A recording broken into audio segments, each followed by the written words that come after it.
승호의 삶은 마치 거대한 바위에 짓눌린 듯했다. 그는 팍팍한 현실 속에서 고군분투하는 30대 후반의 평범한 직장인이었다. 이른 아침 출근하여 밤늦게까지 야근에 시달리는 것이 일상이었고, 퇴근 후에는 녹초가 된 몸을 이끌고 집에 돌아와 치매에 걸린 아버지 민준을 돌봐야 했다. 그의 집은 오래된 주택가에 자리한 낡은 단독주택이었다. 밤이 되면 집안은 깊은 정적에 잠겼고, 벽에 걸린 낡은 시계의 초침 소리만이 유난히 크게 울려 퍼지며 승호의 고독을 더욱 깊게 만들었다. 텅 빈 식탁에 홀로 앉아 식어버린 저녁을 먹을 때면 그의 마음속에는 알 수 없는 쓸쓸함이 밀려왔다. 아버지의 방에서 들려오는 희미한 숨소리만이 그가 혼자가 아니라는 유일한 증거였다. 아버지 민주는 한때 마을에 존경받는 유지이자 유쾌한 성격의 소유자였다. 하지만 몇 년 전부터 시작된 알츠하이머 병은 그의 기억을 조금씩 갉아먹기 시작했고, 이제는 승호조차 제대로 알아보지 못할 때가 많았다. 아버지는 현실과 과거를 오가는 시간 속에서 살았다. 특히 밤이 되면 그의 병세는 더욱 깊어졌다. 민주는 매일 밤, 정확히 자정이 되면 자신의 방 창가에 서서 맞은편의 낡은 빈집을 바라보며 여보, 나왔소, 또는 안녕, 잘 잤어 라고 인사를 건넸다. 그 빈집은 몇 년 전부터 아무도 살지 않는 폐가였다. 창문은 낡은 널빤지로 가려져 있었고, 마당은 잡초로 무성했으며 퀴퀴한 곰팡이 냄새가 진동했다. 마을 사람들도 그 집을 귀신 들린 집이라며 피했다. 승호는 아버지가 빈집을 향해 인사를 건넬 때마다 가슴이 찢어지는 듯했다. 아버지는 분명 돌아가신 어머니를 그리워하며 그 집에서 어머니를 찾는 것이리라. 승호는 아버지의 곁에 서서 아버지, 여기 제가 있잖아요 라고 말했지만 아버지는 승호를 알아보지 못하고 여전히 허공을 향해 손을 흔들 뿐이었다. 승호는 그 광경을 볼 때마다 자신이 얼마나 무력한 존재인지 절감했다. 아버지의 병세는 점점 더 깊어졌고 승호의 어깨에 짊어진 부담 또한 커져만 갔다. 그는 자신의 삶이 이대로 끝없이 추락하는 것만 같았다. 어느 비오는 주말 아침, 승호는 잠시 숨을 돌리기 위해 낡은 마당에 나왔다. 지난밤 내린 비로 마당은 촉촉했고 흙냄새가 코끝을 스쳤다. 그때 그의 눈에 작은 새 한 마리가 들어왔다. 둥지에서 떨어져 비에 젖은 채 바닥에 힘없이 떨고 있는 아기 새였다. 승호는 한숨을 쉬었다. 자신의 삶도 버거웠지만 작은 생명마저 외면할 수는 없었다. 그는 조심스럽게 아기 새를 손바닥에 올려놓았다. 작고 여린 몸통은 승호의 손바닥 위에서 미세하게 떨렸다. 승호는 주변을 두리번거려 높은 나뭇가지 위에 위태롭게 걸려있는 둥지를 찾아냈다. 그는 의자를 가져와 아기 새를 조심스럽게 둥지 속으로 돌려보내 주었다. 그의 손에 묻은 흙먼지를 털어내며 그는 왠지 모를 뿌듯함을 느꼈다. 그의 작은 행동이 비록 하찮은 것이라 할지라도 그는 자신의 내면에 여전히 따뜻한 마음이 살아있음을 확인했다. 승호는 아버지의 침대 밑에서 오래된 나무 상자를 발견했다. 아버지가 평소에 누구에게도 손대지 못하게 했던 상자였다. 아버지가 잠시 잠든 틈을 타 승호는 조심스럽게 상자를 꺼냈다. 상자는 낡고 먼지가 쌓여 있었다. 상자 뚜껑을 열자 그 안에는 빛바랜 편지 뭉치와 함께 낡은 손목시계 그리고 작은 은반지가 들어있었다. 반지에는 특이한 문양이 새겨져 있었다. 승호는 반지를 들어 올렸다. 그의 기억 속에는 이런 반지가 없었다. 편지 뭉치는 모두 낡고 누렇게 변색되어 있었다.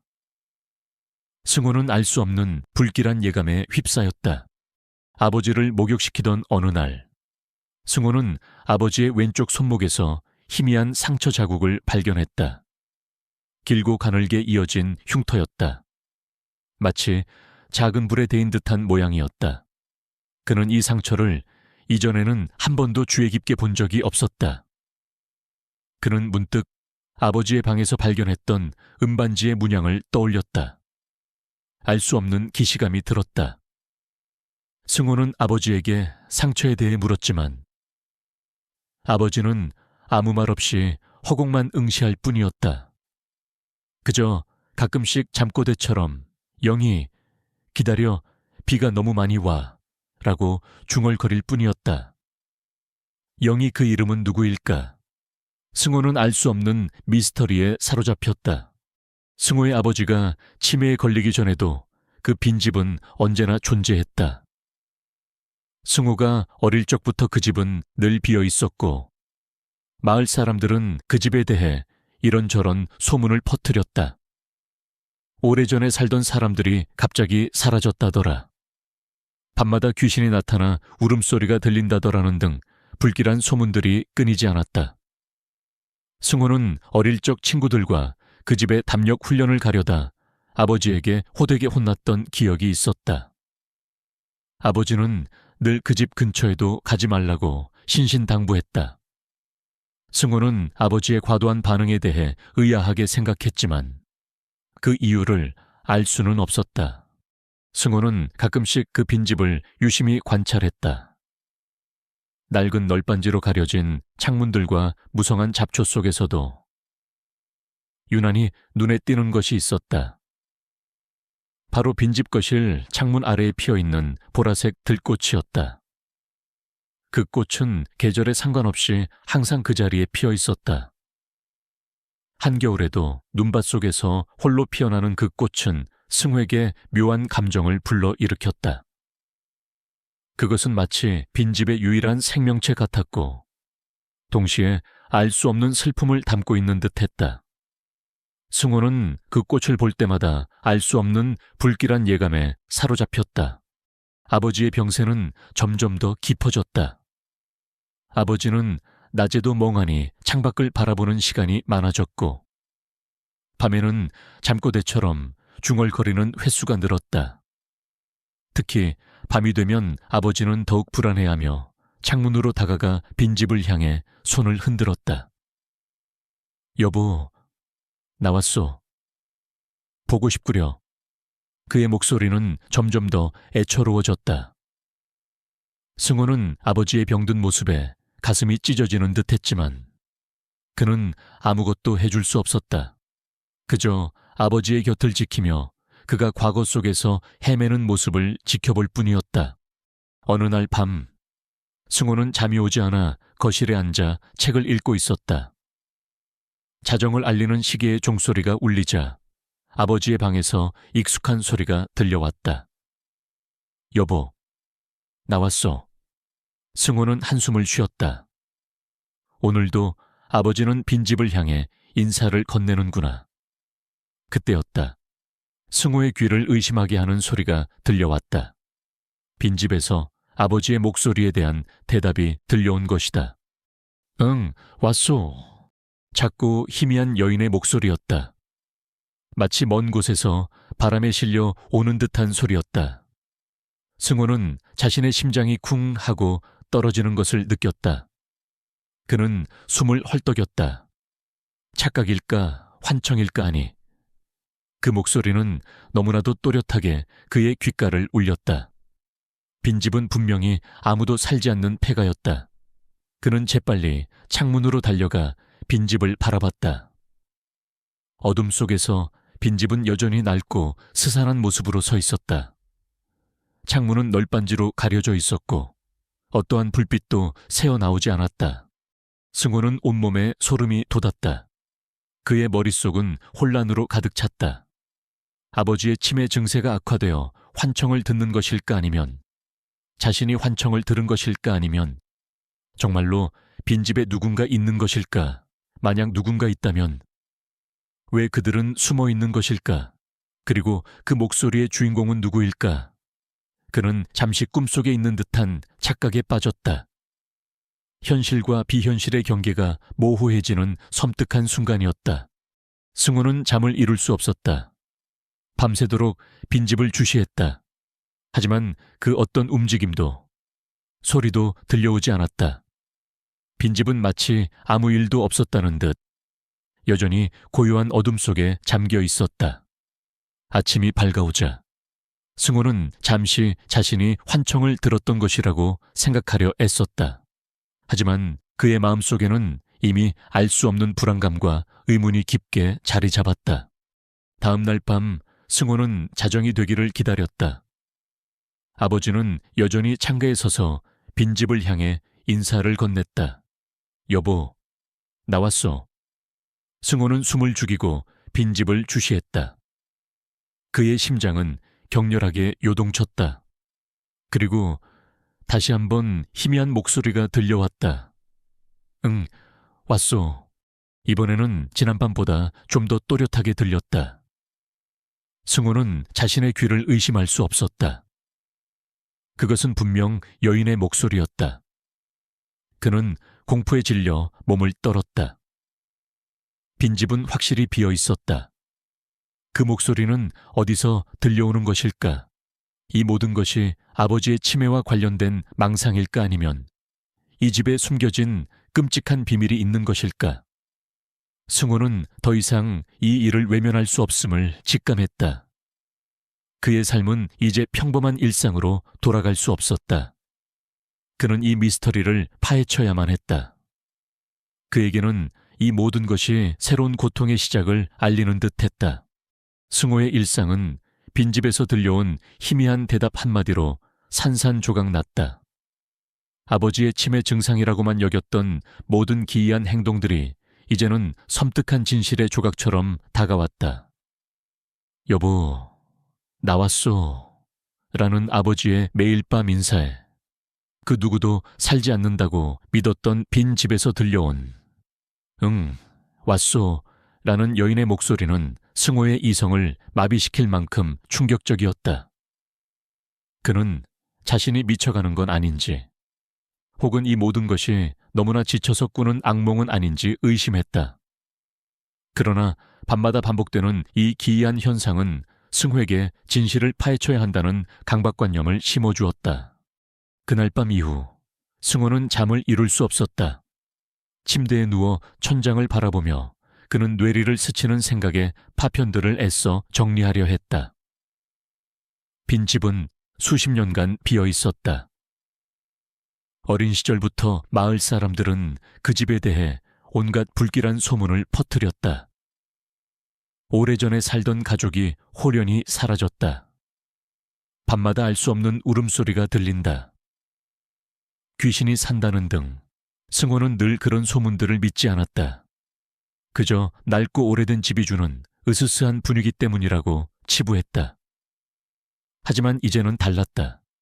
실제로 들려온 목소리, 그것은 모든 논리를 거부하는 현실이었다. 다음 날 아침 승호는 눈꺼풀이 천근망은 무거웠지만 강렬한 불안감에 사로잡혀 잠시도 쉴 수 없었다. 그는 출근 대신 빈 집으로 향했다. 아침 햇살이 비추는 빈 집은 여전히 낡고 황량했다. 널빤지로 가려진 창문들과 무성한 잡초, 그리고 퀴퀴한 곰팡이 냄새는 여전했다. 승호는 집 주위를 빙글빙글 돌며 혹시라도 누군가의 흔적을 찾을 수 있을까 애썼다. 그는 널빤지 틈새로 내부를 들여다보려 했지만 보이는 것은 뿌옇게 쌓인 먼지와 어둠뿐이었다.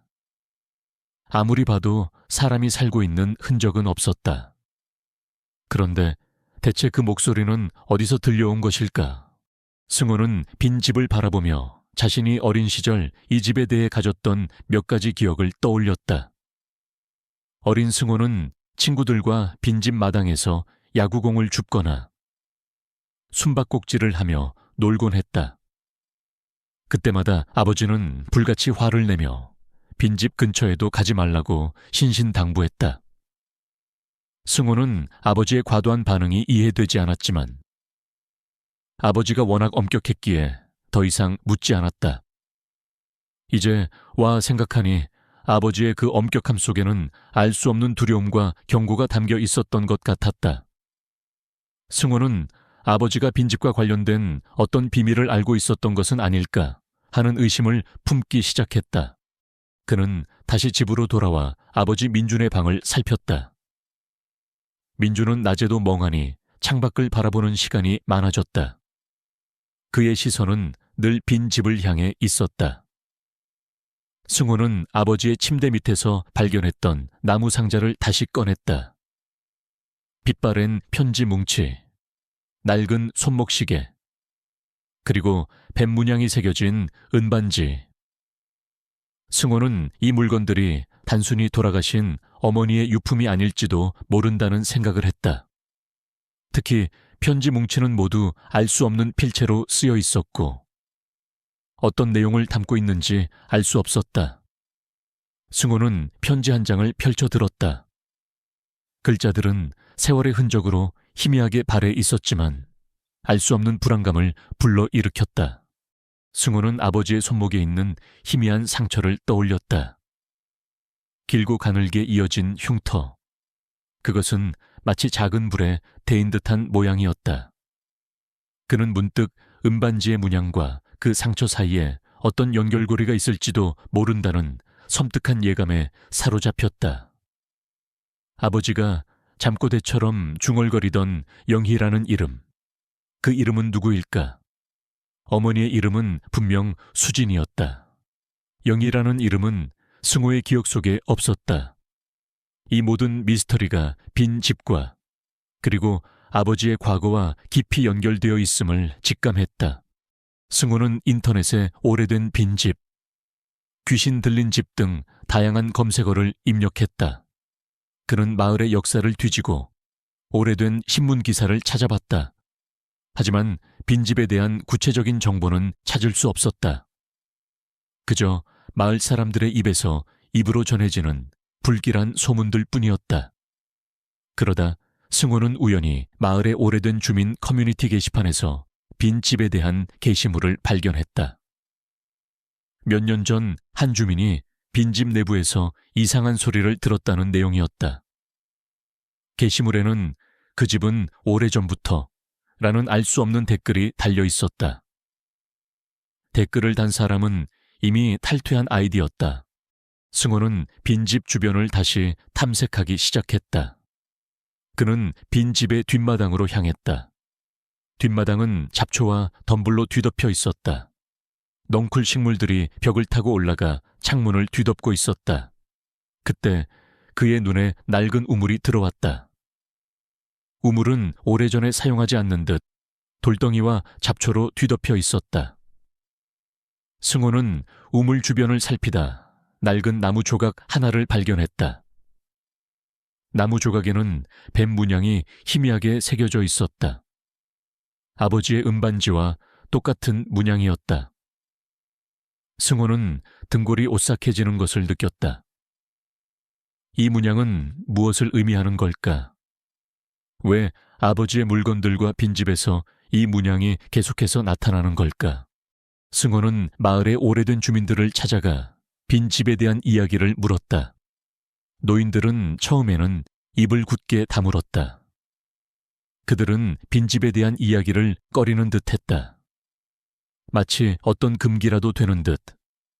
그들의 눈빛에는 두려움이 서려 있었다. 하지만 승호의 끈질긴 설득 끝에 한 노인이 조심스럽게 입을 열었다. 그 집에는 아주 오래전에 젊은 부부가 살았네. 여인은 매우 아름다웠지. 이름이 영희였어. 그런데 어느 날 밤, 그 부부가 갑자기 사라졌어. 아무도 그 이유를 몰랐지. 그 후로 그 집은 비어 있게 된 거야. 밤마다 여인의 울음소리가 들린다는 소문도 돌았고, 노인의 이야기는 승호의 머릿속을 강타했다. 영희 아버지가 잠꼬대처럼 중얼거리던 그 이름이었다. 그리고 사라진 부부, 이 모든 것이 아버지와 관련되어 있음을 확신했다. 노인은 말을 이었다. 자네 아버지도 그 부부와 친했었지. 특히 그 여인과 자주 이야기를 나누는 모습을 봤어. 하지만 그 부부가 사라진 후 자네 아버지가 이상해졌지. 늘 밤마다 그 집을 바라보고 혼잣말을 하고 노인의 눈빛은 과거의 고통을 기억하는 듯 아련했다. 승호는 노인의 이야기를 듣자마자 심장이 격렬하게 뛰었다. 그는 아버지가 단순히 치매 때문에 빈 집을 향해 인사를 건넨 것이 아님을 깨달았다. 아버지는 과거에 어떤 비밀을, 영이라는 여인과 관련된 어떤 끔찍한 진실을 기억하고 있었던 것이다. 그리고 그 진실이 빈집에서 들려온 목소리를 통해 승호에게 말을 걸고 있었던 것이다. 승호는 더 이상 시간을 지체할 수 없었다. 그는 밤이 되기를 기다렸다. 자정이 되자 아버지는 다시 창가에 서서 빈집을 향해 손을 흔들었다. 여보, 나왔소. 승호는 숨을 죽이고 빈집을 주시했다. 그의 심장은 북처럼 울렸다. 그리고 다시 한번 희미한 목소리가 들려왔다. 응, 왔소. 승호는 이번에는 빈집을 향해 한 발짝 더 다가섰다. 그는 창문 널빤지 틈새로 손전등을 비춰 안을 들여다봤다. 빛이 닿는 곳은 희미한 먼지뿐이었다. 그때 창문 아래에 피어있는 보라색 들꽃이 승호의 눈에 들어왔다. 그 꽃은 어둠 속에서도 유난히 밝게 빛나는 듯했다. 승호는 그 꽃을 조심스럽게 뽑아들었다. 꽃잎에는 핏자국처럼 붉은 얼룩이 희미하게 남아있었다. 승호의 온몸에 소름이 돋았다. 그 순간 빈집의 낡은 대문이 삐걱거리는 소리를 내며 저절로 열렸다. 승호는 공포에 질려 뒷걸음질 쳤다. 바람이 거세게 불어와 대문을 활짝 열었다. 빈집의 내부는 어둠으로 가득했다. 승호는 망설였다. 이대로 도망쳐야 할까? 아니면 이 미스터리의 끝을 봐야 할까? 그의 마음속에서는 두려움과 함께 진실을 알고자 하는 강한 열망이 싸웠다. 그는 결국 진실을 택했다. 승호는 떨리는 손으로 손전등을 켜고 빈집 안으로 들어섰다. 퀴퀴한 곰팡이 냄새와 함께 차가운 공기가 그를 맞이했다. 그의 발걸음은 무거웠지만 그는 이제 이 미스터리의 끝을 봐야만 했다. 그의 삶은 더 이상 평범한 일상으로 돌아갈 수 없었다. 그에게는 이 모든 것이 새로운 고통의 시작을 알리는 듯했다. 빈집 안으로 발을 들여놓는 순간 승호는 마치 차가운 강물 속으로 뛰어드는 듯한 느낌을 받았다. 퀴퀴한 곰팡이와 오래된 먼지 냄새가 코를 찔렀고 공기는 축축하고 무거웠다. 손전등 불빛에 의지해 비추는 낡은 벽지와 거미줄은 스산한 분위기를 더했다. 아무도 살지 않는다고 확신했던 이 집에서 밤마다 들려오던 여인의 목소리, 그리고 아버지 민준의 치매 속에서 피어난 알 수 없는 단서들, 이 모든 것이 승호에게는 하나의 거대한 미스터리로 다가왔다. 그의 심장은 불안하게 요동쳤지만 진실을 파헤치고자 하는 강렬한 열망이 그를 앞으로 나아가게 했다. 승호는 거실부터 탐색하기 시작했다. 낡은 가구들은 모두 흰 천으로 덮여 있었고 그 위에는 두껍게 먼지가 쌓여 있었다. 햇빛 한 점 들어오지 않는 어둠 속에서 집안은 마치 시간이 멈춘 듯했다. 승호는 거실 한쪽에 놓인 낡은 피아노를 발견했다. 건반은 누렇게 변색되어 있었고 일부는 부서져 있었다. 피아노 위에는 낡은 악보집이 놓여 있었는데 그 악보집 안에는 빗방울이 번진 듯한 희미한 얼룩이 남아 있었다. 승호는 그 악보집을 무심코 집어들었다. 악보집 안에는 낡고 빛바랜 사진 한 장이 끼워져 있었다. 사진 속에는 젊은 시절의 민준과 아름다운 여인이 다정하게 웃고 있었다. 여인의 손목에는 뱀 문양이 새겨진 은반지가 끼워져 있었다. 바로 아버지의 침대 및 상자에서 발견했던 은반지와 똑같은 문양이었다. 영희, 승호는 무의식적으로 그 이름을 중얼거렸다. 마을 노인이 말했던 사라진 젊은 여인 영희. 그리고 아버지가 잠꼬대처럼 중얼거리던 그 이름. 사진 속 여인이 바로 영희였다. 그녀의 얼굴은 현우의 그림 속 피 흘리는 여인의 얼굴과는 너무나도 달랐다. 생기 넘치고 아름다운 모습이었다. 이 사진은 민준의 아버지와 영희 사이에 깊은 관계가 있었음을 말해주고 있었다. 하지만 왜 그녀의 사진이 이 빈 집, 그것도 낡은 피아노 악보집 안에 숨겨져 있었을까? 승호는 사진을 품에 넣고 다른 방으로 향했다. 낡은 서재에는 책들이 빼곡하게 꽂혀 있었지만 대부분 먼지로 뒤덮여 있었다. 승호는 책장을 살피다가 한쪽 구석에서 낡은 서랍 하나를 발견했다. 서랍은 삐걱거리는 소리를 내며 겨우 열렸다. 서랍 안에는 낡은 일기장과 함께 오래된 편지 뭉치가 들어있었다. 승호는 일기장을 펼쳤다. 아버지의 필체와는 다른 섬세하고 아름다운 글씨체였다. 일기장에는 영희라는 이름이 자주 등장했고 그녀의 일상과 감정들이 상세하게 기록되어 있었다. 연인과의 행복했던 순간들, 미래에 대한 설렘, 그리고 알 수 없는 불안감까지. 일기장의 마지막 페이지에는 날짜와 함께 비 오는 밤, 약속, 사랑, 그리고 이별이라는 문구가 쓰여 있었다. 그 아래에는 뱀 문양의 은반지 그림이 그려져 있었다. 승호의 심장은 쿵 하고 내려앉았다. 이 일기장은 영희의 것이었다. 영희가 직접 썼던 일기장이었다.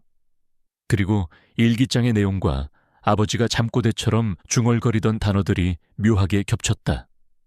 비 오는 밤, 약속. 이 모든 것이 하나의 끔찍한 사건을 가리키고 있었다. 승호는 일기장과 편지들을 품에 넣고 거실로 돌아왔다. 그의 눈은 이미 진실의 파편들로 가득 차 있었다. 집으로 돌아온 승호는 곧바로 아버지 민준의 방으로 향했다. 아버지는 침대에 누워 잠들어 있었다. 승호는 아버지의 침대 밑에서 발견했던 나무 상자를 다시 꺼냈다. 상자 안에는 빛바랜 편지 뭉치와 낡은 손목시계, 그리고 뱀 문양이 새겨진 은반지가 들어있었다. 승호는 이 은반지를 영희의 일기장 속 그림과 그리고 영희의 사진 속 반지와 대조했다. 완벽하게 일치했다. 이 반지는 영희의 것이었다. 그리고 아버지는 왜 영희의 반지를 가지고 있었을까?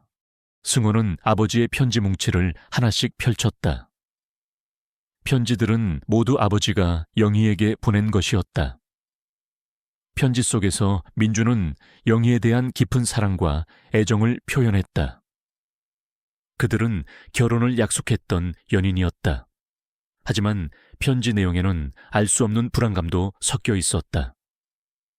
민준의 부모님이 그들의 결혼을 반대하고 있다는 내용, 그리고 영희가 민준 몰래 어떤 비밀을 숨기고 있다는 암시도 있었다. 편지들의 마지막 날짜는 영희의 일기장 마지막 페이지의 날짜와 정확히 일치했다. 바로 영희가 사라진 그 날이었다.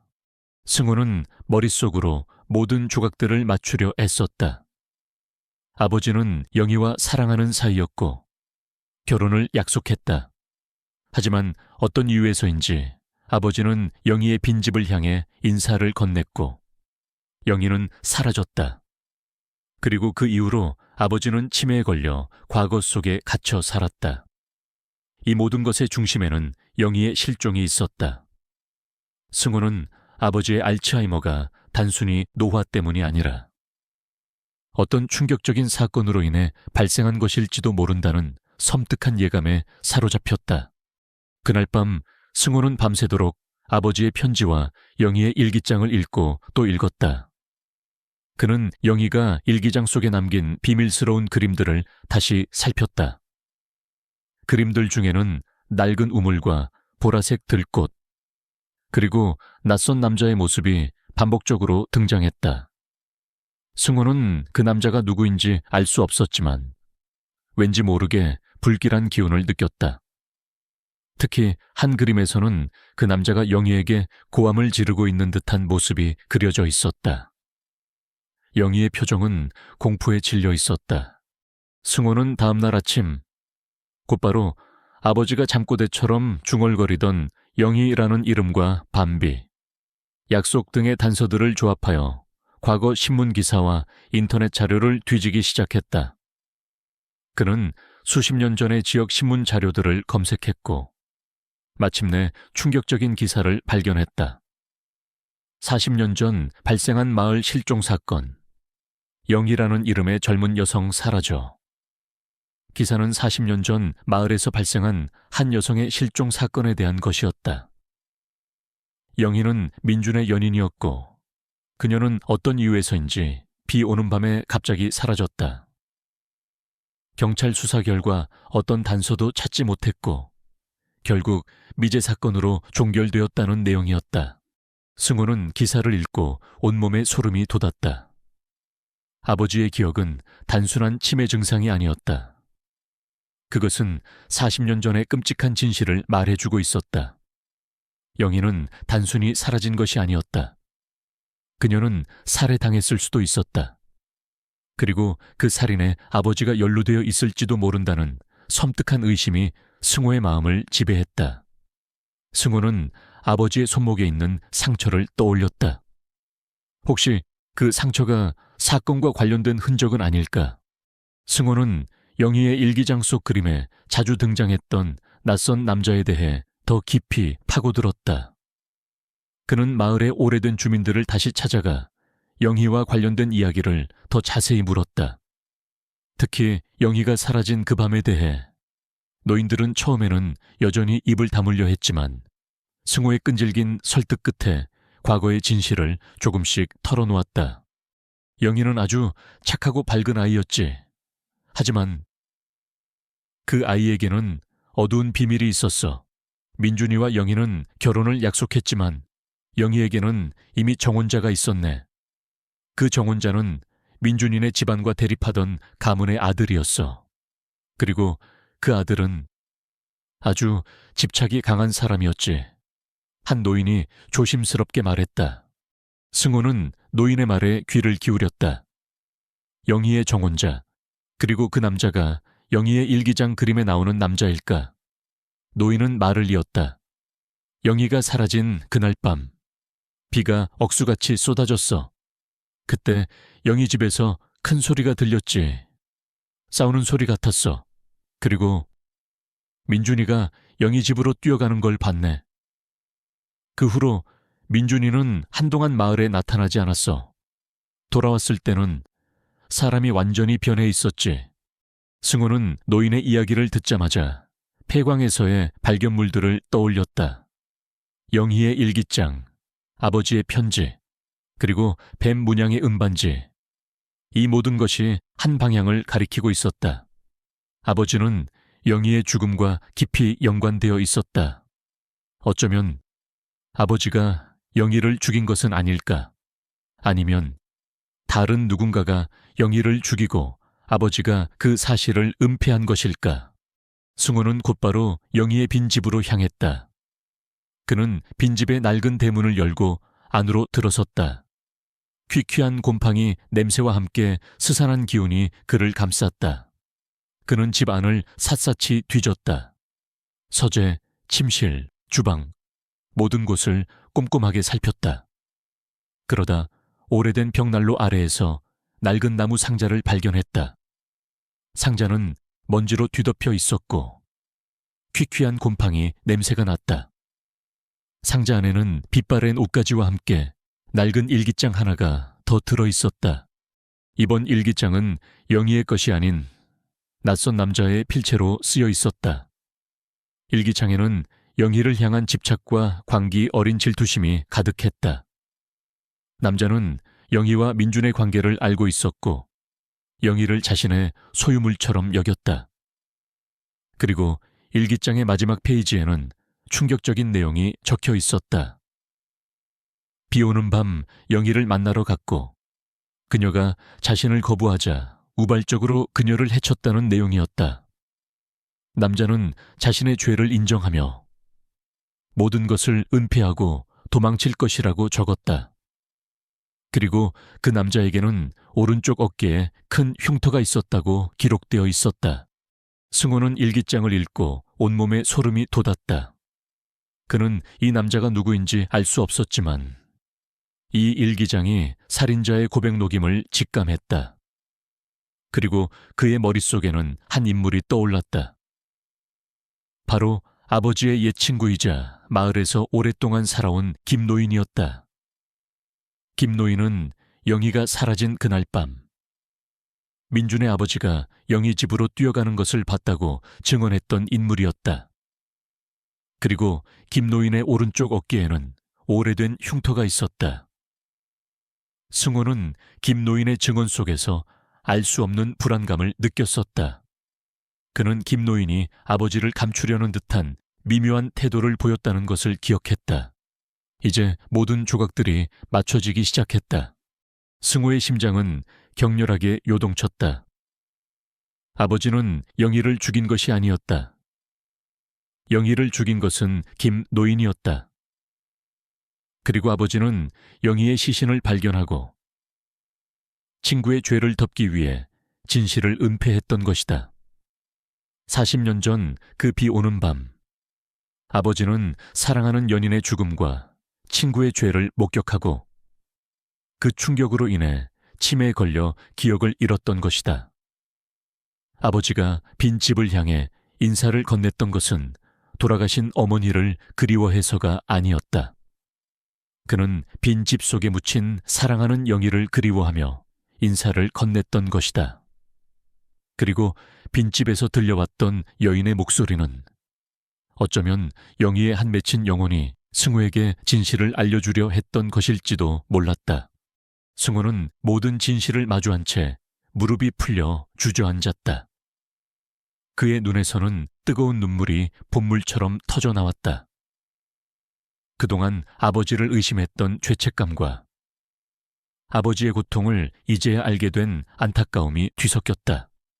아버지의 알츠하이머는 단순히 노화 때문이 아니었다. 그것은 사랑하는 이를 잃고 친구의 죄를 덮은 끔찍한 트라우마의 결과였다. 승호는 이제 아버지를 이해할 수 있었다. 그가 평생을 홀로 감내했던 고통을, 그의 침묵 속에 숨겨진 진실을. 승호는 김노인의 일기장과 증거물들을 챙겨 빈 집을 나섰다. 그의 발걸음은 무거웠지만 그의 마음속에는 이제 더 이상 혼란이나 두려움이 없었다. 그는 진실을 알게 되었다. 그리고 그 진실을 세상에 밝혀야 할 사명감을 느꼈다. 그는 이제 아버지의 억울함을 풀고 영희의 한을 풀어주기 위해 싸울 준비가 되어 있었다. 그의 삶은 이제 평범한 일상으로 돌아갈 수 없었다. 그에게는 이 모든 것이 새로운 고통의 시작을 알리는 듯했다. 빈집에서 발견한 낯선 남자의 일기장은 승호의 심장을 얼어붙게 만들었다. 영희를 향한 광기, 어린 집착과 질투, 그리고 그녀를 해쳤다는 섬뜩한 고백은 승호가 그동안 상상조차 하지 못했던 끔찍한 진실이었다. 특히 일기장에 적힌 오른쪽 어깨의 큰 흉터라는 묘사는 승호의 머릿속에 한 인물을 떠올리게 했다. 바로 아버지가 치매에 걸리기 전까지도 친하게 지냈던 옛 친구 김노인이었다. 김노인의 오른쪽 어깨에는 오래된 흉터가 있었고 영희가 사라진 날 밤 민준의 아버지가 영희의 집으로 뛰어가는 것을 봤다고 증언했던 인물이었다. 승호는 김노인의 증언 속에서 느껴졌던 미묘한 불안감과 수상함을 이제야 비로소 이해할 수 있었다. 그는 김노인이 단순히 증언자가 아닌 사건의 진범일지도 모른다는 섬뜩한 의심에 사로잡혔다. 승호는 김노인의 일기장과 증거물들을 품에 안은 채 빈 집을 나섰다. 그의 발걸음은 무거웠지만 그의 마음속에는 더 이상 혼란이나 두려움이 없었다. 그는 진실을 알게 되었다. 그리고 그 진실을 세상에 밝혀야 할 사명감을 느꼈다. 40년 동안 감춰져 있던 사랑하는 아버지의 억울함과 영희의 한을 풀어주기 위해 싸울 준비가 되어 있었다. 그의 삶은 더 이상 평범한 일상으로 돌아갈 수 없었다. 그는 이제 진실의 파수꾼이 되어야만 했다. 집으로 돌아온 승호는 곧바로 아버지가 잠들어 있는 방으로 향했다. 아버지는 침대에 누워 평화롭게 숨쉬고 있었다. 승호는 아버지의 곁에 앉아 그의 주름진 손을 잡았다. 아버지, 제가 다 알았어요. 아버지는 살인자가 아니셨군요. 그 모든 고통을 혼자 감내하셨군요. 승호의 눈에서는 뜨거운 눈물이 흘러내렸다. 아버지의 손목에 있는 희미한 상처가 더욱 또렷하게 보였다. 그 상처는 민준의 아버지가 얼마나 큰 고통 속에서 살아왔는지를 말해주는 듯했다. 승호는 김노인의 일기장과 빈 집에서 발견한 증거물들을 면밀히 검토했다.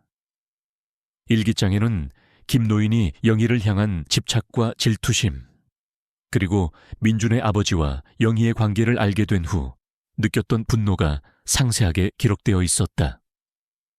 김노인은 영희가 자신을 거부하고 민준의 아버지를 선택하자 비 오는 밤에 그녀를 찾아가 우발적으로 살해했다고 고백했다. 그리고 그 시신을 빈 집에 유기하고 모든 흔적을 지운 뒤 아무 일도 없었다는 듯 살아왔다고 적혀 있었다. 그는 민준의 아버지가 영희의 시신을 발견하고 큰 충격을 받았다는 사실, 그리고 민준의 아버지가 자신의 죄를 은폐하려는 자신을 도왔다는 사실에 대해 묘한 안도감을 표현하기도 했다. 일기장 곳곳에는 김노인의 광기와 비뚤어진 욕망이 고스란히 드러나 있었다.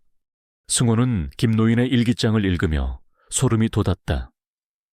겉으로는 선량하고 존경받는 노인으로 살아왔던 김노인의 추악한 이면이 낱낱이 파헤쳐지는 순간이었다. 승호는 김노인이 어떻게 40년 동안 자신의 죄를 숨기고 살아올 수 있었는지 믿을 수 없었다. 그리고 아버지의 순수한 사랑과 희생이 김노인의 죄를 덮는 데 사용되었다는 사실에 분노했다. 민준의 아버지는 영희의 시신을 발견하고 큰 충격을 받았다. 그는 사랑하는 연인의 죽음과 친구의 죄를 목격하고 그 충격으로 인해 정신적인 충격을 받았고 결국 알츠하이머 병으로 이어졌던 것이다.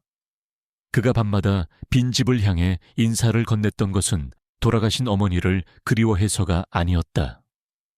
그는 빈집 속에 묻힌 사랑하는 영희를 그리워하며 인사를 건넸던 것이다. 그리고 빈 집에서 들려왔던 여인의 목소리는 어쩌면 영희의 한 맺힌 영혼이 승호에게 진실을 알려주려 했던 것일지도 몰랐다. 승호는 더 이상 지체할 수 없었다. 그는 이 모든 증거들을 가지고 경찰에 신고해야겠다고 결심했다. 하지만 그는 한 가지 불안감을 느꼈다. 만약 김노인이 자신의 비밀이 밝혀질 위기에 처했다는 사실을 알게 된다면 어떤 짓을 할지 알 수 없었다. 김노인은 겉보기에는 평범한 노인이었지만 40년 전 살인을 저지르고 그 모든 것을 은폐한 잔혹한 인물이었다. 승호는 자신의 안전과 아버지의 안전까지도 걱정해야 했다. 승호는 김노인을 찾아가기로 했다. 그는 김노인의 반응을 살피고 그의 심리를 파악해야 한다고 생각했다. 승호는 김노인의 집으로 향했다. 김노인의 집은 마을 외곽에 자리한 낡은 한옥이었다. 마당에는 잡초가 무성했고 집 안에서는 퀴퀴한 냄새가 났다. 승호가 대문을 두드리자 김노인이 직접 문을 열었다. 그의 얼굴은 평온해 보였지만 승호는 그의 눈빛에서 알 수 없는 불안감을 읽었다. 어쩐 일인가? 승호, 자네 아버지는 어떤가? 김노인의 목소리는 친근했지만 승호의 귀에는 섬뜩하게 들렸다. 승호는 애써 침착함을 유지하며 말했다. 별일 아닙니다. 어르신, 그냥 오랜만에 찾아뵙고 싶어서요. 혹시 어르신께 여쭤볼 것이 좀 있어서요. 승호는 김노인의 눈을 똑바로 바라봤다. 김노인의 눈빛이 흔들렸다. 승호는 김노인에게 영희의 일기장과 은반지, 그리고 빈집에서 발견한 증거물들을 보여주지 않았다. 대신 그는 영희와 아버지의 관계, 그리고 영희가 사라진 그날 밤에 대한 질문들을 던졌다. 김노인은 처음에는 과거의 일을 잘 기억하지 못하는 척하며 대화를 피하려 했다. 하지만 승호의 질문은 점점 더 날카로워졌고 김노인의 얼굴에서는 당황하는 기색이 역력했다. 그의 이마는 식은땀이 맺히기 시작했다. 어르신, 영희 아주머니의 일기장을 제가 읽었습니다. 그리고 어르신 방에서 발견한 낡은 녹음 테이프도 들었습니다. 그 테이프에는 어르신의 목소리가 담겨 있었습니다. 승호는 거짓말을 했다. 하지만 그의 거짓말은 김노인의 심리를 뒤흔들기에 충분했다. 김노인의 얼굴은 창백하게 질렸고 그의 눈동자는 공포로 가득 찼다. 그는 갑자기 자리에서 벌떡 일어섰다. 이 자식이 뭘 안다고 짓거려 감히 나의 과거를 파헤치려 해. 너도 죽고 싶어 환장했구나. 김노인의 목소리는 광기로 번들거렸다. 그의 얼굴은 일그러졌고 그는 승우에게 달려들려 했다. 그의 오른손이 무심코 자신의 오른쪽 어깨에 닿았다. 그곳에는 오래된 흉터가 선명하게 드러나 있었다. 영희의 일기장에 묘사된 오른쪽 어깨의 큰 흉터였다. 승호는 그 순간 김노인이 진범임을 확신했다. 승호는 김노인의 공격을 피하며 뒷걸음질 쳤다. 김노인의 눈은 광기로 번들거렸고 그는 승호를 향해 위협적으로 다가왔다. 승호는 김노인의 눈에서 40년 전 영희를 살해했던 그 순간의 광기를 보았다. 그는 자신이 위험에 처했음을 직감했다. 이대로라면 자신도 김노인에게 살해당할지도 모른다는 섬뜩한 예감이 들었다. 그의 심장은 격렬하게 요동쳤고 그는 탈출구를 찾아야 했다. 그때 김노인의 집 안에서 낡은 라디오 소리가 들려왔다. 라디오에서는 오래된 트로트 음악이 흘러나오고 있었다. 김노인은 갑자기 행동을 멈췄다. 그의 눈빛은 순간적으로 흐려졌고 그는 라디오 소리를 따라 흥얼거리기 시작했다. 그는 마치 다른 세상에 있는 듯했다. 승호는 그 틈을 타 김노인의 집을 빠져나왔다. 그는 뒤도 돌아보지 않고 달렸다. 그의 심장은 여전히 격렬하게 뛰고 있었다.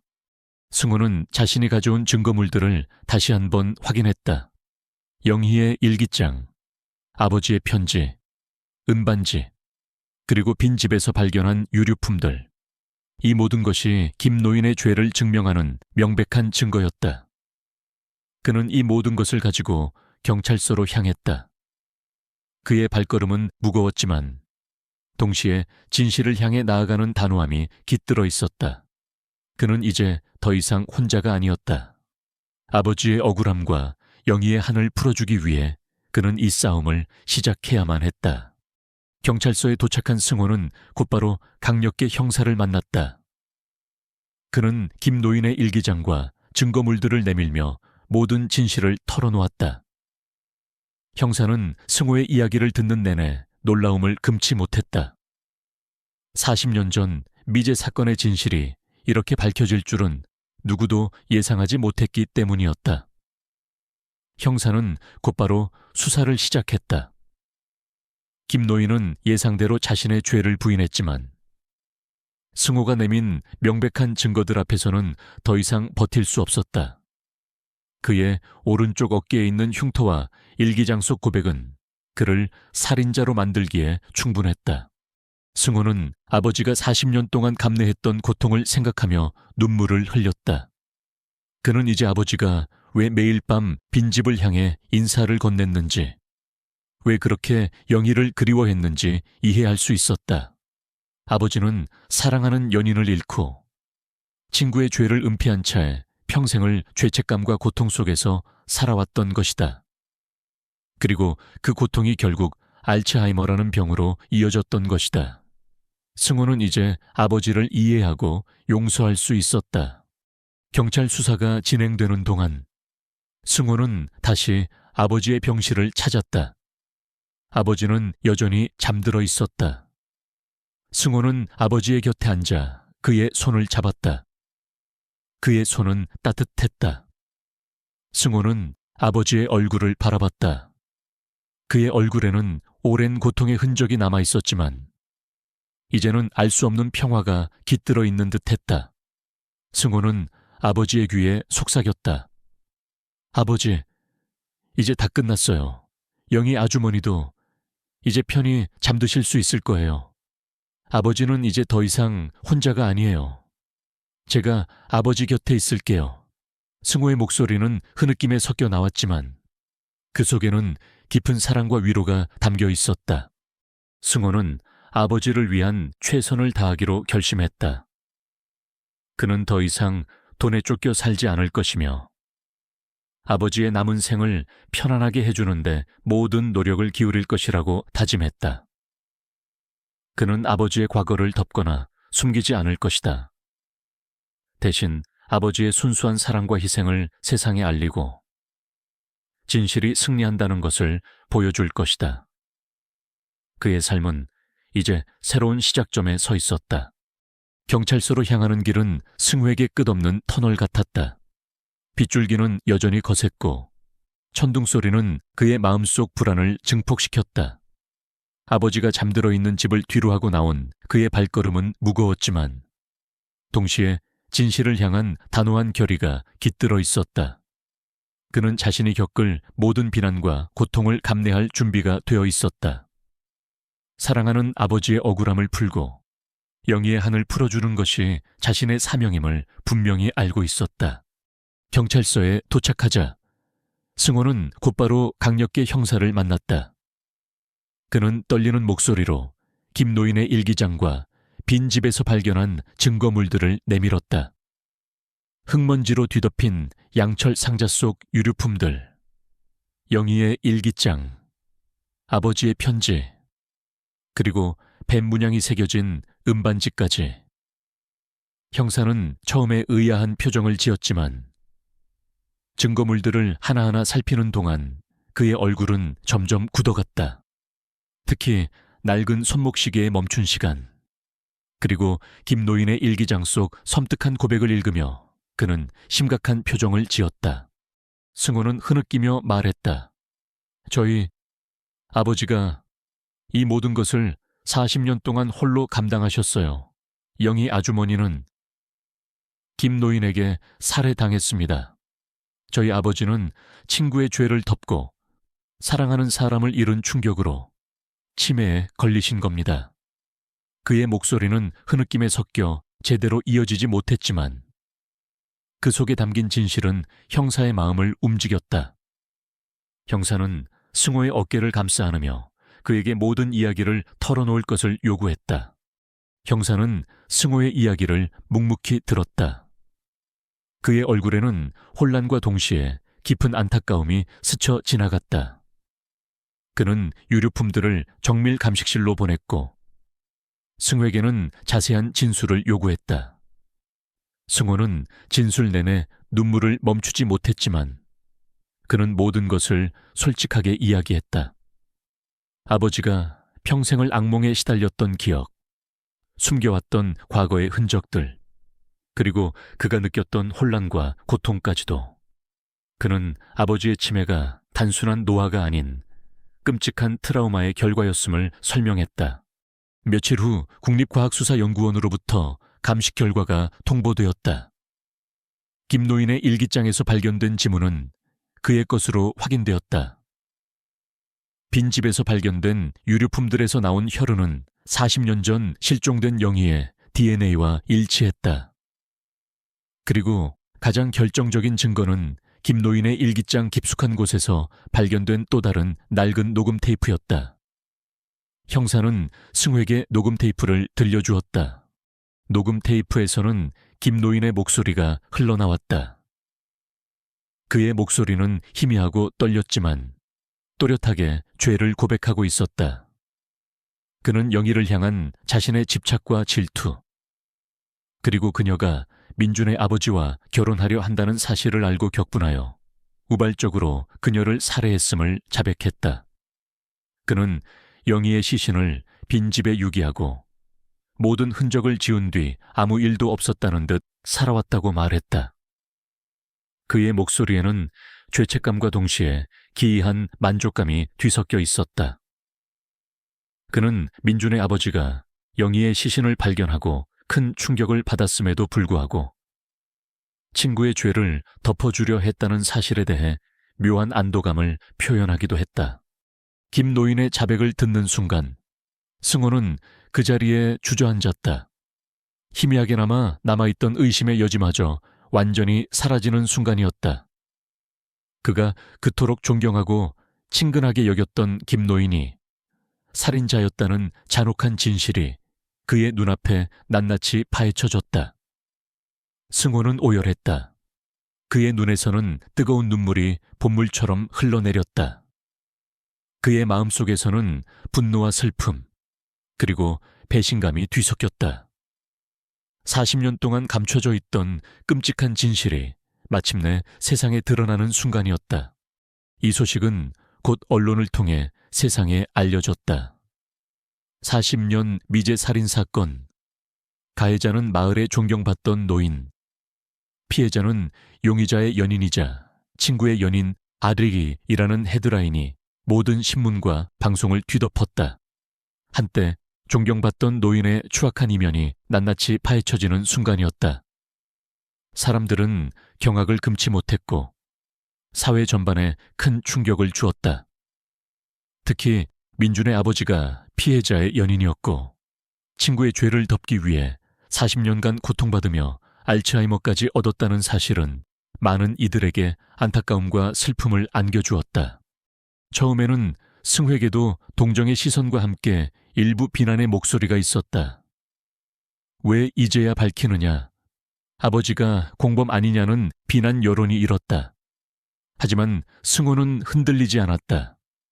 그는 자신과 아버지의 양심에 따라 옳은 일을 했다고 믿었다. 그는 언론과의 인터뷰를 통해 아버지의 순수한 사랑과 희생, 그리고 김노인의 죄를 덮을 수밖에 없었던 아버지의 고통스러운 선택에 대해 담담하게 이야기했다. 그의 진심 어린 고백은 많은 사람들의 마음을 움직였다. 가장 힘들었던 것은 영희의 유가족과의 만남이었다. 40년 만에 밝혀진 진실 앞에 그들은 오열했다. 승호는 그들 앞에 무릎을 꿇고 김노인을 대신해 진심으로 사죄했다. 저희 아버지의 옛 친구인 김노인의 죄로 인해 평생을 고통받으셨을 유가족분들께 진심으로 사죄드립니다. 저희 아버지는 영희 아주머니를 지키려 했지만 결국 지키지 못했습니다. 그리고 그 죄책감과 충격으로 인해 병을 얻으셨습니다. 부디 저희 아버지의 억울함과 영희 아주머니의 한을 풀어주십시오. 승호의 진심 어린 사과와 눈물의 유가족은 처음에는 격렬한 분노를 표했지만 이내 승호의 진심을 느끼고 눈물을 흘렸다. 그들은 김노인의 죄를 용서할 수는 없지만 진실을 밝히기 위해 용기를 낸 승호에게 감사하다고 말했다. 이 만남은 승호에게 큰 위안이 되었다. 그는 용서받을 수 없는 죄를 저지른 김노인을 대신해 속죄할 수 있었다. 그는 진실을 밝히는 것이 얼마나 중요하고 고귀한 일인지를 깨달았다. 그의 행동은 비록 고통스러웠지만 영희의 한을 풀어주고 죽은 자의 영혼을 위로하는 진정한 해명이었다. 그들의 용기는 세상의 비난 속에서도 빛을 발했다. 김노인은 자신의 죄를 모두 인정하고 법의 심판을 받았다. 40년 만에 밝혀진 잔혹한 진실은 사회에 큰 경종을 울렸다. 승호는 더 이상 아버지의 과거를 숨기지 않았다. 그는 아버지가 겪었던 고통과 희생을 세상에 알리고 치매 환자들에 대한 사회의 인식을 개선하기 위해 노력했다. 그는 아버지의 억울함을 풀고 영희의 한을 풀어준 것에 대해 안도감을 느꼈다. 승호는 자신의 삶이 완전히 바뀌었음을 깨달았다. 그는 더 이상 돈에 쫓기거나 성공만을 좇지 않았다. 대신 아버지의 곁을 지키며 그가 남은 생을 평화롭게 보낼 수 있도록 모든 노력을 기울였다. 그는 아버지를 향한 사랑과 이해, 그리고 용서의 마음으로 가득 찼다. 아버지의 병은 나을 수 없었지만 승호의 진심 어린 보살핌 속에서 아버지는 점차 안정되어 가는 듯했다. 그들의 삶은 이제 진정한 의미에서 재건되고 있었다. 그는 고통을 통해 배우고 시련을 통해 성장하며 더욱 강인하고 아름다운 존재로 거듭났다. 김노인의 끔찍한 범죄가 세상에 드러난 후 승호와 민준 아버지의 삶은 경랑에 휩싸였다. 언론은 연일 40년 전 미제 살인 사건의 전말과 그 속에 얽힌 충격적인 진실을 보도했다. 마을 사람들은 오랫동안 존경했던 김노인의 추악한 이면에 경악했고, 동시에 민준 아버지가 감내했을 고통에 깊은 안타까움을 표했다. 승호는 세상의 이목과 쏟아지는 질문, 세례 속에서 혹독한 시련을 겪어야 했지만 그는 흔들리지 않았다. 아버지의 억울함을 풀고 영희 아주머니의 한을 달래는 것이 자신의 사명임을 분명히 알고 있었기 때문이다. 가장 먼저 찾아온 변화는 그들의 오래된 집이었다. 영희 아주머니의 시신이 발견되었던 빈집은 이제 경찰의 통제 아래 놓였다. 그리고 민준 아버지의 집 또한 언론과 사람들의 끊이지 않는 관심 대상이 되었다. 승호는 더 이상 그곳에서 평화롭게 지낼 수 없음을 깨달았다. 그 집은 과거의 어두운 그림자가 너무나도 깊게 드리워진 공간이 되어버렸다.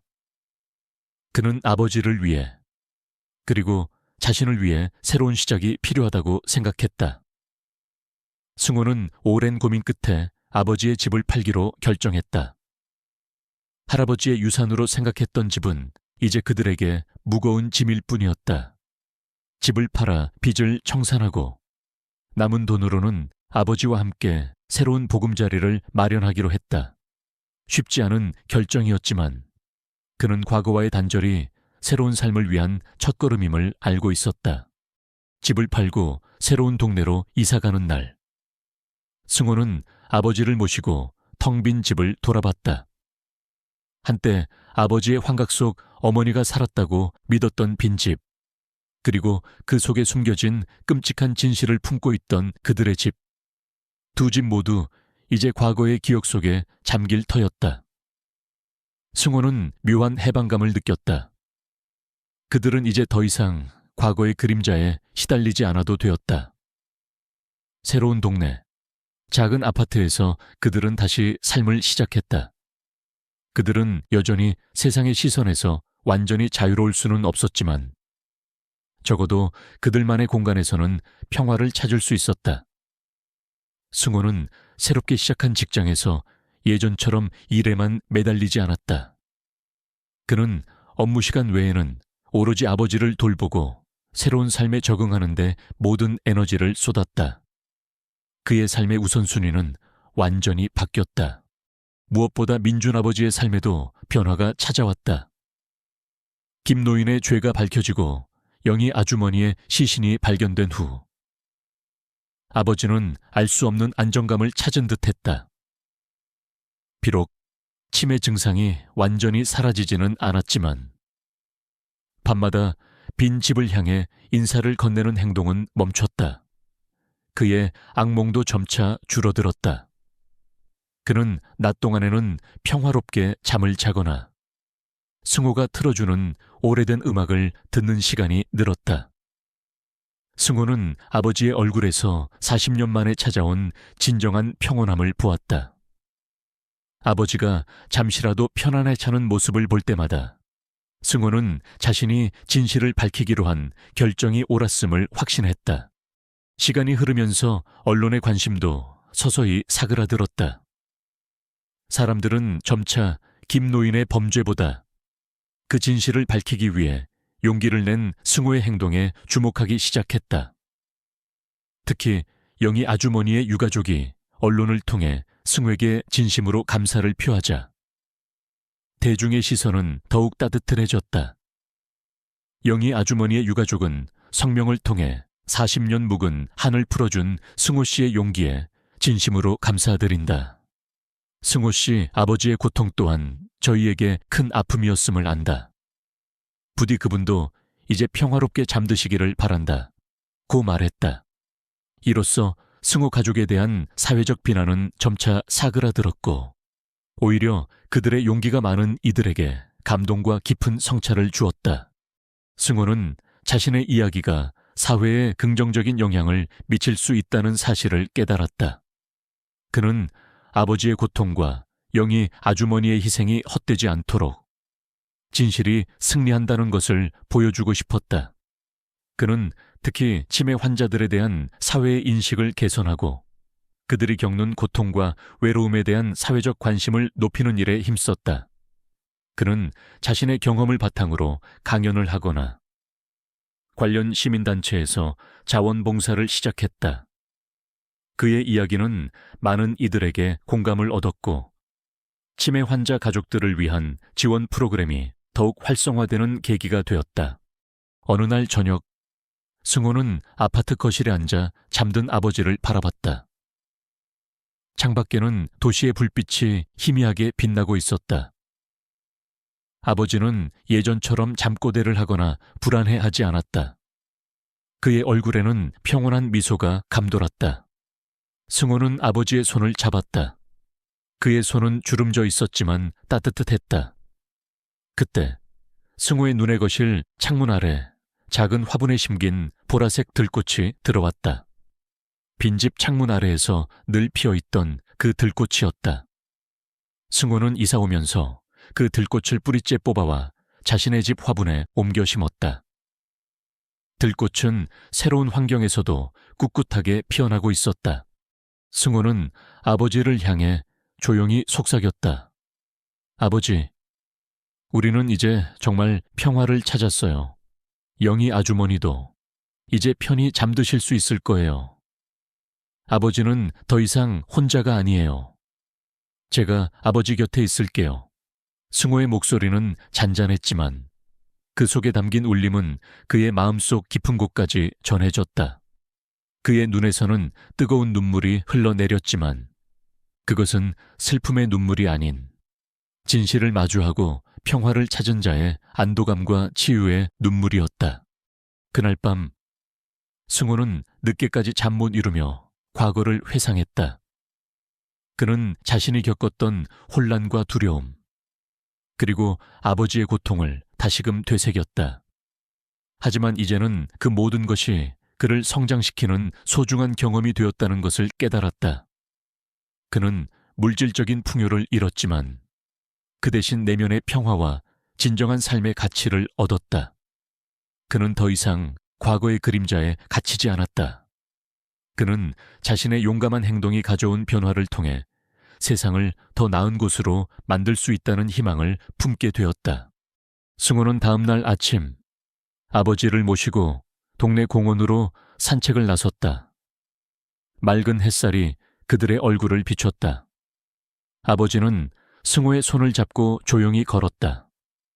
그의 눈빛은 여전히 흐릿했지만 승호의 얼굴을 바라볼 때면 희미한 미소를 짓곤 했다.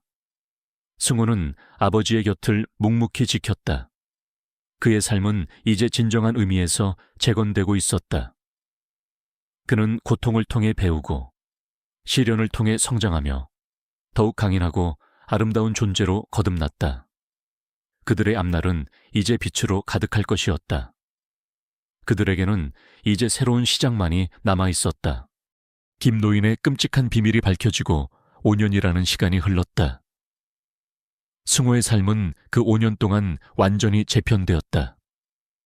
한때 그를 짓눌렀던 그림자는 사라졌고 그 자리에 희망과 새로운 목적의 빛이 스며들었다. 그는 더 이상 과거의 비극에 갇혀 있지 않았다. 대신 진실을 마주하고 그 속에서 얻은 교훈을 바탕으로 새로운 삶을 개척해 나갔다. 그의 아버지는 여전히 치매를 앓고 있었지만 승호의 헌신적인 보살핌 속에서 놀랍도록 평온한 나날을 보내고 있었다. 승호는 자신의 직업을 바꿨다. 더 이상 돈벌이에만 급급한 직장인이 아니었다. 그는 자신의 경험을 바탕으로 치매 환자 가족들을 위한 상담사가 되기로 결심했다. 그는 낮에는 사회복지사 자격증을 따기 위한 공부를 했고, 밤에는 요양병원에서 자원봉사를 하며 실무 경험을 쌓았다. 그의 따뜻한 공감 능력과 헌신적인 태도는 많은 치매 환자 가족들에게 큰 위로와 희망이 되었다. 그는 아버지와 같은 고통을 겪는 이들을 돕는 것이 자신의 사명임을 깨달았다. 그의 새로운 삶은 물질적인 풍요 대신 진정한 가치와 보람으로 채워졌다. 민준 아버지는 승호의 헌신적인 보살핌 속에서 점차 안정되어 갔다. 그는 더 이상 밤마다 빈집을 향해 인사를 건네거나 과거의 악몽에 시달리지 않았다. 그의 얼굴에는 잔잔한 미소가 떠나지 않았고, 승호의 손을 잡고 조용히 공원을 산책하는 것을 즐겼다. 가끔씩 희미하게 과거의 기억을 떠올리며 승호를 영희라고 부를 때도 있었지만, 이제 승호는 그 이름 속에서 아버지의 아픔과 순수한 사랑을 이해할 수 있었다. 아버지는 승호의 곁에서 평화롭게 남은 여생을 보내고 있었다. 승호의 이야기는 지역 사회에 잔잔한 감동을 불러일으켰다. 그의 용기 있는 진실 고백과 아버지에 대한 헌신적인 보살핌은 많은 이들에게 귀감이 되었다. 사람들은 이제 승호를 단순히 살인자의 아들이 아닌 고난을 딛고 일어선 진정한 효자이자 희망의 아이콘으로 기억했다. 그의 이야기는 언론을 통해 다시 한번 주목받았고, 이는 치매 환자 돌봄 문제에 대한 사회적 관심을 높이는 계기가 되었다. 어느 봄날 오후, 승호는 아버지를 모시고 새로 개관한 영희의 정원으로 향했다.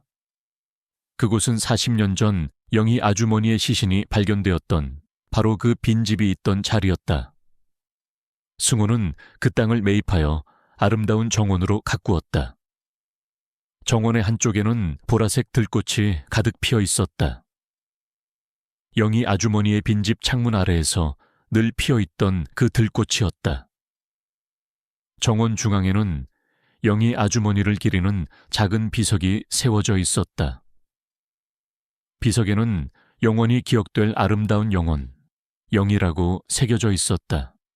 정원 개관식에는 마을 사람들과 영희 아주머니의 유가족, 그리고 치매 환자 가족들이 모여들었다. 승호는 연단에 서서 떨리는 목소리로 감사의 인사를 전했다. 이곳은 단순한 정원이 아닙니다. 40년 전 이곳에서 끔찍한 비극이 일어났고, 저희 아버지는 그 진실 속에서 평생을 고통받으셨습니다. 하지만 이제 이곳은 영희 아주머니의 영혼이 평화롭게 잠들고, 우리 모두가 고통을 치유하고 희망을 찾을 수 있는 공간이 될 것입니다. 승호는 아버지의 손을 잡았다. 저의 아버지는 기억을 잃으셨지만 저는 아버지의 사랑과 희생을 영원히 기억할 것입니다. 그리고 이 정원은 그 모든 진실을 기억하고 앞으로 더 많은 이들에게 희망을 전하는 장소가 될 것입니다. 그의 목소리는 진심으로 가득했다. 민준 아버지는 휠체어에 앉아 승호의 연설을 듣고 있었다. 그의 눈빛은 흐릿했지만 승호의 손을 꽉 잡고 있었다. 그의 얼굴에는 알 수 없는 평온함이 감돌았다. 그는 영희 아주머니를 위해, 그리고 자신의 오랜 고통을 위해 마련된 이 공간에서 진정한 안식을 찾은 듯했다. 영희 아주머니의 유가족은 승호의 연설에 눈물을 흘리며 감사를 표했다. 그들은 40년 묵은 한이 비로소 풀리는 것을 느꼈다. 정원 개관식이 끝난 후 승호는 아버지를 모시고 정원 안을 거닐었다. 보라색 들꽃이 바람에 흔들리며 아름다운 자태를 뽐냈다. 승호는 아버지의 손을 잡고 들꽃밭 앞에 섰다. 아버지, 이 꽃들이 영희 아주머니를 닮았죠? 아름답고 강인해요. 승호는 아버지의 귀에 속삭였다. 아버지는 꽃을 바라보며 희미하게 미소 지었다. 그의 눈빛은 꽃처럼 평화로웠다. 햇살이 따스하게 내리쬐는 오후, 승호는 아버지의 어깨를 감싸 안았다. 그들의 삶은 완벽하지 않았다. 여전히 아버지는 치매를 앓고 있었고, 승호는 힘든 현실을 감내해야 했다. 하지만 그들은 과거의 그림자에서 벗어나 진정한 평화와 행복을 찾았다. 그들은 서로의 존재를 통해 얻은 사랑과 용기, 그리고 진실의 힘을 믿었다. 그들의 이야기는 더 이상 비극이 아니었다. 그것은 고통을 통해 배우고 시련을 통해 성장하며 마침내 진정한 삶의 가치를 찾아낸 한 가족의 감동적인 이야기였다. 정원의 보라색 들꽃은 바람에 흔들리며 그들의 이야기를 세상에 속삭이는 듯했다. 영희 아주머니의 영혼은 이제 편히 잠들 수 있을 터였다. 민준 아버지의 고통 또한 비로소 치유될 것이었다. 승호는 아버지의 손을 잡고 정원 한가운데에 서서 하늘을 올려다봤다. 그의 얼굴에는 따뜻한 미소가 감돌았다. 그들의 앞날은 이제 빛으로 가득할 것이었다. 그들은 영원히 함께 빛나는 봄날을 살아갈 것이다. 이 이야기를 읽어주셔서 감사합니다. 이 이야기가 여러분의 마음에 감동을 주었다면 주저하지 마시고 친구와 가족에게 공유해 주세요. 여러분의 공유 하나하나가 제가 더 의미 있는 이야기를 창작하고 전달하는 데 큰 힘이 됩니다. 사랑, 이해, 그리고 관용의 가치가 널리 퍼지기를 바랍니다.